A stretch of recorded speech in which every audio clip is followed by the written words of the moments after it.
బ్రోకర్లు వచ్చి 30% అడగడానిక? ఎందుకు ప్రజలను ఎందుకు ఇబ్బంది పెడుతున్నావు?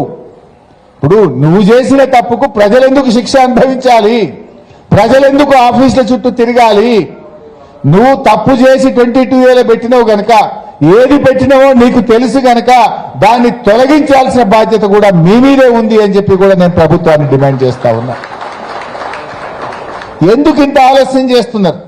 రాత్రికి రాత్రి 22A పెట్టిన వాళ్ళు మరి అదే రాత్రికి రాత్రి తొలగించి మీ పాపాలను కడుక్కోవాలి కదా, మీ తప్పులను మీరు సరి చేసుకోవాలి కదా. కానీ మొన్న ఒక తెలంగాణ భవన్కి ఒక ఉద్యోగి వచ్చినాడు, సాఫ్ట్వేర్ ఎంప్లాయీ. పాపం వాళ్ళు ఇల్లు ఇట్లే 22A పెట్టినారట. ఆయన అమీన్పూర్ అనుకుంటా, పటాన్ చెరువు అమీన్పూర్ ప్రాంతం నుంచి వచ్చినాడు. 22A పెట్టి ఎంఆర్ఓ దగ్గర పోయి దరఖాస్తు ఇచ్చినాడట 3వ తారీఖు. 3వ తారీఖు దరఖాస్తు ఇస్తే మళ్ళీ తిరగంగా 28వ తారీఖు ఎంఆర్ఓ కలిస్తే నీ అప్లికేషన్ ఇంకా నా దాకా రాలేదు అంటుండట. సరే, అది అప్లికేషన్ వచ్చింది, దొరకబెట్టినాక ఆర్డీఓ దగ్గర పోన్నాడట. ఆర్డీఓ ఆఫీస్ పోయిందట. అని నాకు తెలియదు, కలెక్టర్ని అడుగు అన్నాడట. కలెక్టర్ ఆఫీస్ పోయిందట. కలెక్టర్ని అడిగితే ఇది నా నిర్ణయం కాదు, ఇది గవర్నమెంట్ నిర్ణయం, ప్రభుత్వాన్ని అడుగు అన్నాడట. బయటకు వచ్చి ఇది ఏంది అని ఆయన బాధపడుతుంటే ఒక ఆయన వచ్చిందట మెల్లగా. చూడు భయ్, బర్రె పాలు ఉత్తగానే ఇస్తుందా? సొప్పేస్తే పాలు ఇస్తుంది. నీ పని ఉత్తగ కాదు, ఊకే ఈ ఆఫీసులు కోట్ల చుట్టూ ఏం తిరుగుతావు, 30% ఇచ్చేసే అయిపోతుంది అన్నాడట. ఇది ఈ రాష్ట్రంలో జరుగుతున్నటువంటి పాలన.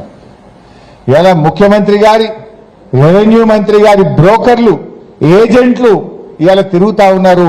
మేము 22A తీపిస్తాం, మాకెంత ఇస్తారు, వాట్ ఈస్ ద పర్సెంటేజ్ అని.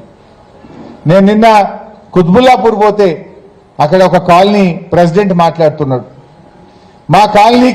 మా కాలనీలో ఉండే విల్లాలకు Mahabubnagar MLA, Congress party MLA ఏజెంట్లు వచ్చి తిరుగుతున్నారన్నా, మీరు ఇల్లుకు 30 లక్షలు ఇవ్వండి 22A తీపిస్తామంటున్నారు. కాంగ్రెస్ పార్టీ ఎమ్మెల్యే ఏజెంట్లు వచ్చి మా కాలనీలో తిరుగుతా ఉన్నారు, కొంతమంది అమాయకులు ఇస్తున్నారన్నా అని చెప్తా ఉన్నాడు. ఇది రాష్ట్రంలో జరుగుతున్నటువంటి పాలన. నేను మీ అందరికి మనవి చేసేది ఒక్కటే, మీకు మంచి ఎమ్మెల్యే గారు, మీ ఇంట్లో ఒక కుటుంబ సభ్యుడిలాగా, మీలో ఒకటిలాగా, తలలో నాలుకలాగుండే ఎమ్మెల్యే కృష్ణారావు గారు ఉన్నారు. మీరెవ్వరూ అధైర్యపడాల్సిన అవసరం లేదు. ఒక్క రూపాయి కూడా మీరు ఎవరికి ఇవ్వద్దు.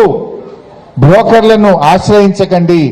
ఈ ప్రభుత్వం మెడలు వంచి మీ ఆస్తుల్ని కాపాడే బాధ్యత మాది.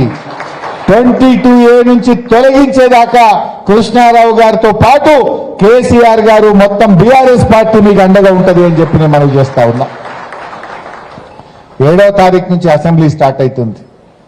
7లోగా ఇవన్నీ కూడా 22A నుంచి తొలగించకపోతే అసెంబ్లీని స్తంభింపజేసి దద్దరిల్లింపజేసే విధంగా మీ పక్షాన పోరాటం 22A నుంచి తొలగించేదాకా మీకు అండగా ఉంటామని చెప్పి కూడా మనవి చేస్తా ఉన్నా. మీరేం భయపడద్దు. ఒక ఫోన్ చేస్తే మీ కృష్ణారావు గారు మీ కాలనీకి వస్తాడు. ఒక్క ఫోన్లో మీకు అందుబాటులో ఉంటాడు.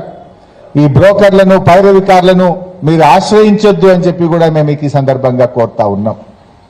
ఇలా ఈ పొంగులేటి వెనకడోసారి దీపావళి